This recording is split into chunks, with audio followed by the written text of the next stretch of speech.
Welcome to Pennsylvania Newsmakers. I'm Gene Barr, your host for today's show. Well, today we're going to talk about two important things to all Pennsylvanians: the electricity that comes to your home and the products you use every day. And we'll start that conversation right after this. Welcome to the fast-paced and unrehearsed weekly discussion featuring the leaders who help shape your world. Join us as we address the issues that impact you each and every day. This is Pennsylvania Newsmakers. And now, here's your host. Welcome back to Pennsylvania Newsmakers. Our first guest today is Asam Haque, who is the Senior Vice President of Governmental and Member Services for an organization called PJM Interconnection. Asam, welcome to the show today. Thank you very much for having me. So, is it fair to say that you guys are among people understand that their electricity is generated somewhere, I think, and that somebody delivers it to them? But I think you guys might be the least understood and maybe least appreciated part of that entire connection. Is that true? I think that's probably right. I spent some years as a regulator of the electricity, gas, water, and slew of utilities in the state of Ohio. And I think the electricity system is a bit complicated to understand, for sure. It is. So what is PJM? What does it stand for? Tell us a little bit about it. And you guys are located right out. You're in Valley Forge, as I recall, correct? Yeah, that's correct. PJM stands for Pennsylvania, Jersey, Maryland. How PJM got started, we actually are about to celebrate our centennial anniversary. It started in 1927. The idea was three of the utilities in these states thought it would be a good idea to try and pool resources together to try and defray costs for consumers. And that's part of the value that we add is pooling resources together, generation assets, long-distance transmission assets, to try and reduce costs for consumers. We have been given the mandate now by the federal government. There are 7 of us in the United States who cover sort of broad swaths of territory. And I think the easiest way to think about us is we're the air traffic controller for electricity across this multi-state power grid. We are the entity that makes sure that your local utility has the power to deliver to your homes and businesses. Okay. So are you guys the largest of all of those different units? You know, we are by the largest amount of those. By the amount of demand that we serve. And are you a for-profit, nonprofit? How are you governed? Yeah, it's a great question. We operate as a nonprofit, and so it kind of separates us a little bit from typical utilities who, while they provide, do their best to provide tremendous service to consumers, are generally concerned about things like a share price. We are, sort of freed from that obligation, and we are fully regulated entity. We're regulated by the Federal Energy Regulatory Commission. So any major changes in grid planning or grid operations or the markets that we operate has to get approved by the Federal Energy Regulatory Commission. Okay. And this can be fairly complicated. Pennsylvania is a major producer of electricity, whereas the other states you operate in really don't produce that much, correct? PA is, I think, the second largest in the United States, right? Yeah, PA is certainly a pretty intensive producer of power, but we operate in 13 states in the District of Columbia, 14 jurisdictions, serving 67 million consumers on the back end of that. Now, we have states that are producers who are exporting power and states who are importing power. Now, all of that is sort of being part of the benefit of a regional overarching marketplace. There are some years where a state could be short. There are some years where a state could be long, but overarchingly, the footprint has historically maintained balance. Okay, we're going to take a quick break. When we come back, I want to really get into probably the most topical thing here, which is how we're going to service all these data centers. And I know you guys are heavily involved in that debate. So we're going to take a quick break here, and we'll be right back. This broadcast of Pennsylvania Newsmakers is presented by the Pennsylvania Chamber of Business and Industry, the statewide voice of business, and by the Pennsylvania State Education Association, bringing the power of a great education to our schools, our students, and our communities.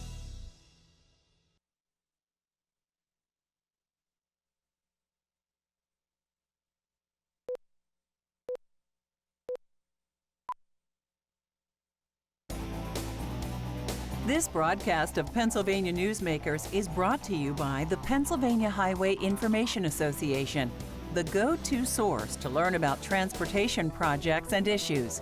Please visit pahighwayinfo.org. And by the Pennsylvania Manufacturers Association. Business in Pennsylvania is our business. Welcome back to Pennsylvania Newsmakers. We're with Asam Haque, who's the Senior VP Governmental Member Services for an organization called PJM Interconnection. So, Asam, the big thing that's being discussed today, and it's kind of a big jobs tracker, et cetera, and these announcements about data centers that are announcing where they're coming. They've generated significant opposition in many places, too, for different reasons. I know you guys are following that because these are major energy eaters, correct? Yeah, that's correct. A hyperscaler data center, in some instances, can consume as much power as 80,000 homes. It's wow. A substantial amount of power. Okay. What's generating the opposition? Because some of it is people believe that they're going to drive up electricity prices. Is that something you guys are also concerned about? We actually are seeing data centers drive up electricity costs. And so we are a footprint that has been historically long on supply and flat with respect to demand. Well, what we've seen, the trends that we've seen over the last few years, is we have seen a decrease in supply, and those have been primarily due to your standard economic reasons, but also as a result of decarbonization policies in our states. Coal plants shutting down, et cetera. Yeah, we cast no aspersions either way on those. Breathing clean air is a very fine policy objective, but the facts are has decreased supply on the system. And then the major driver is the pretty intensive uptick in demand that we are seeing as a result of these data centers. And that is a phenomenon that is not just occurring in our footprint and in the state of Pennsylvania, but across the country, frankly. So the higher electricity price, some of them because of the increased demand from these data centers, but isn't there also a significant amount of infrastructure that needs to be improved? We've got, unfortunately, whether you talk about roads or water systems, et cetera, an aging electricity infrastructure too. How much of that is impacting these prices? Yeah, I think it's a combination of a few things. And the first is that, look, in any marketplace, whether we're talking eggs or avocado, when you have demand increasing and supply decreasing, it's going to drive up the price of power. So that's one driver. And I think the second driver is there is quite a bit of electricity infrastructure that does have to be built out in order to serve these data centers and get these large consumers of power all of the supply that they need. Here in central Pennsylvania, one of the big announcements that got a lot of attention was the restart of TMI, and really it was restarted to basically take care of an agreement with Microsoft, as I understand it. Do you anticipate more of these older plants? We talked about some of the coal plants that have shut down. Do you anticipate more of some of these shuttered plants coming back online as a result of this demand? I do. And in fact, I think there's a similar story to be told in Homer City. With respect to a coal unit that's retired there, and then the desire to kind of reopen the site, and may not necessarily be burning coal, but perhaps some other opportunities. I think you are going to see plants that were considering retiring, staying online, and that's some sort of an economic decision to be made.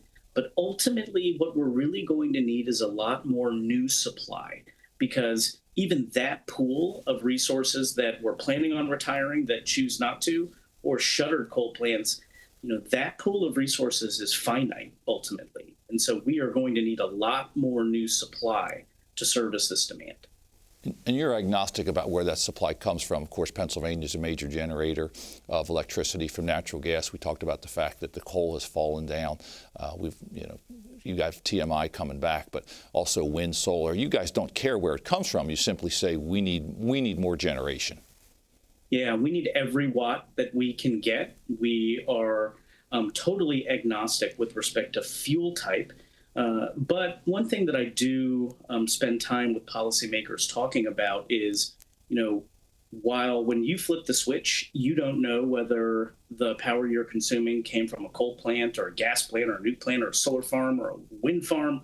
But when you trace that watt all the way back to its source, each type of these sources has different, we'll just call it availability and capability. And so as long as we all collectively are on the same page with just the pure physics behind that, I think we can hopefully craft good policy in order to meet the what is a great opportunity, but also a challenge. Okay. Awesome. Thanks for being with us today. This was tremendous. We hope to have you back on at some point to do some follow-up here. So thank you very much. We'll be right back with our next guest. This broadcast of Pennsylvania Newsmakers is brought to you by Cross-State Credit Union Association. Credit unions, where people are worth more than money. To find a credit union that is right for you, visit crossstate.org. And by the Energy Association of Pennsylvania, Pennsylvania's energy information source.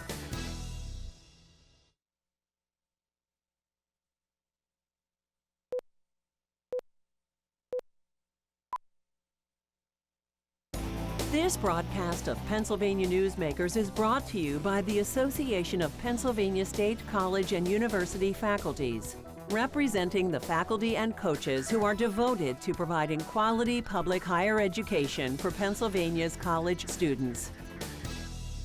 Welcome back to Pennsylvania Newsmakers. Our guest now is Ross Eisenberg. Ross is with he's president of America's Plastic Makers, which is I'll call it an effort of the American Chemistry Council. Ross, did I get all that right?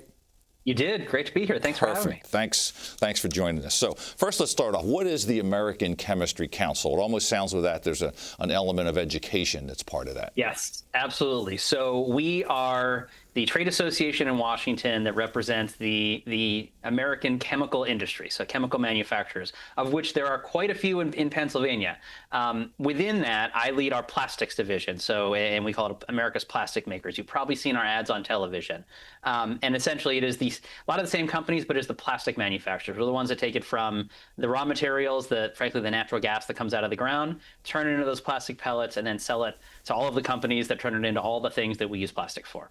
Got it. And so the Plastics Council is an effort or an initiative of the American Chemistry Council, correct? It is. It is. We're a self-funded group inside here. Okay. So what's the relationship here in PA? You mentioned PA, and of course there's a lot of different councils. Here in Pennsylvania, we have the Pennsylvania Chemical Industry Council. They are a member of yours, or do you have any direct involvement in them, or how does that work? We do. So they operate independently, but yes, they are our state, sort of our state presence. Okay. So here in PA, we've talked on the show a fair amount about this, and there's a significant relationship here in Pennsylvania with energy and plastics, correct?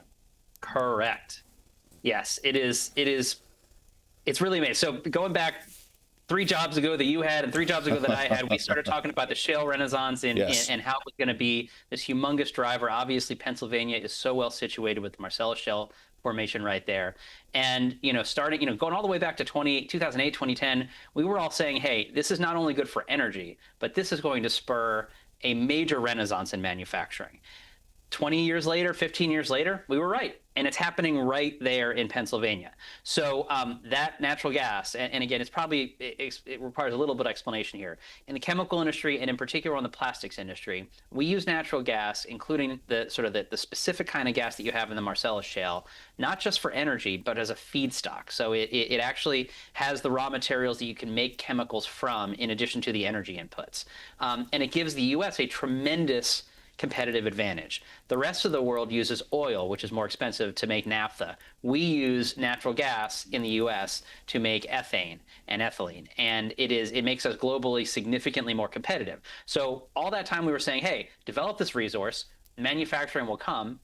15 years later, it has. We have actually Shell opened the first new petrochemical complex in the Northeast, and they're making plastics there. They're making virgin plastics. They're making recycled plastics. It's just a tremendous success story, and it's proof that this is real, right? That the energy is really driving manufacturing. The numbers have been significant, and it's really been a boon for plastics. And this is a whole universe. I mean, we say plastics, and I think people think milk cartons, et cetera, but it's a universe of products, correct? It is. It's in everything that we do. I mean, it is in packaging, right? I mean, 40% of what we use plastic for is packaging, because quite frankly, you can do more with less, and it's very, very effective. Everything from, like you said, the milk jugs to, the wrapper around that cucumber. The reason that wrapper is there, because it extends the life of that cucumber about a week, and it doesn't go bad in 24 hours. But it's also in all these extremely meaningful sectors: healthcare, food packaging, transportation, energy, both renewable and conventional. My father was in the hospital this summer. He's doing great, but plastic kept him alive, right? Yeah. The tube down his throat, the dispenser of all that medication, Right. all that kind of stuff. I mean, plastic was keeping him alive this summer, Yeah. and luckily he made it, right? I mean, so it's in everything we do, and it's so beneficial. Yeah. When we come back, we're going to get a little more into this about what's happening here in PA. You guys have come up with a study about this, and we're going to talk a little bit about recycling too. And we'll do all that when we come back. This broadcast of Pennsylvania Newsmakers is brought to you by the Pennsylvania Medical Society. Inspired physicians committed to the good health of Pennsylvanians and the advancement of the practice of medicine.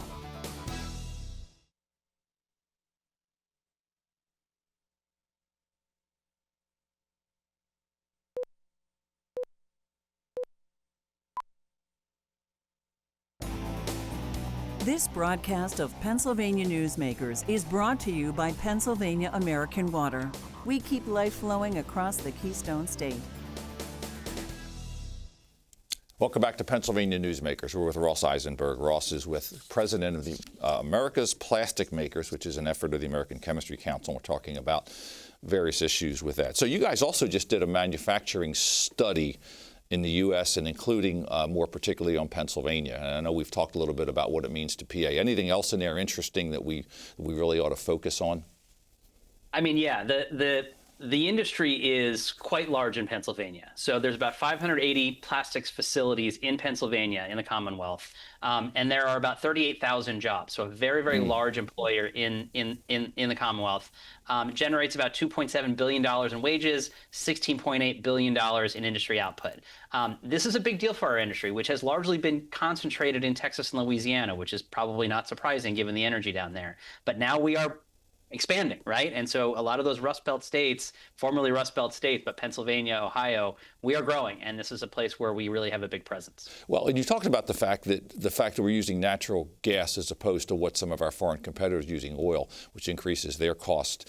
Have you seen that help us? Have you seen it bring more jobs here? And a sub to that would be, how do we get them to Pennsylvania?